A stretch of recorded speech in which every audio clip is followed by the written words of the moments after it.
scénario qu'elle n'avait pas envisagé.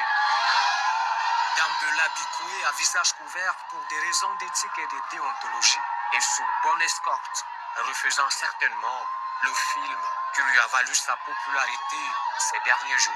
Moi, je suis allée à l'hôpital, j'ai eu les absents, on m'a dit infection bactérienne, je sortais toi avec ça. C'est elle qui t'a dit que mon petit sang a accusation.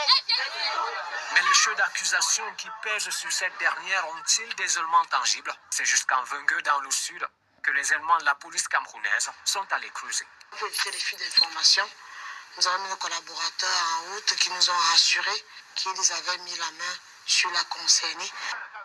Dans cette histoire, son compagnon a joué le rôle de partenaire du mal, le bon complice. On l'a fait miroiter un bon moment avec une jeune fille. Il n'a pas voulu même nous dire où se trouvait sa concubine. Une autre question cruciale dans cette affaire, les mobiles cachés derrière l'acte. Exceptionnellement, nous sommes autorisés à rencontrer Dambikoué dans sa cellule.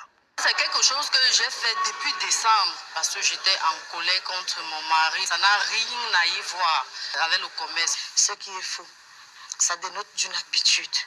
Et en plus, quand on veut énerver le mari, c'est pas dans la marmite qui servira à tout le monde. En matière pénale, c'est une tentative d'assassinat. C'est donc l'heure des aveux, mais aussi... Conduit par Tchamena Mohamed, alias Café le tueur, que la première région de gendarmerie vient de mettre la main. Ayant été cambriolée, une victime s'en est remise à elle pour en arriver à cette intervention.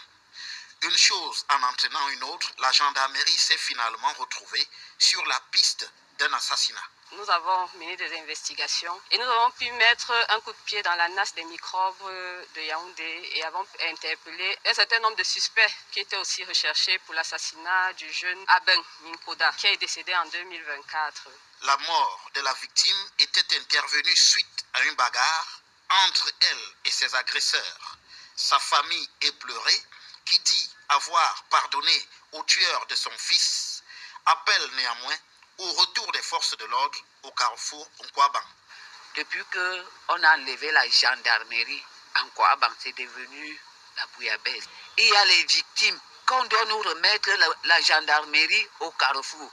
En outre, la première région de gendarmerie a mis hors d'état de nuire un faux militaire, Sadeta Kouting, alias adjudant-chef, repris de justice qui sémait la terreur auprès des femmes.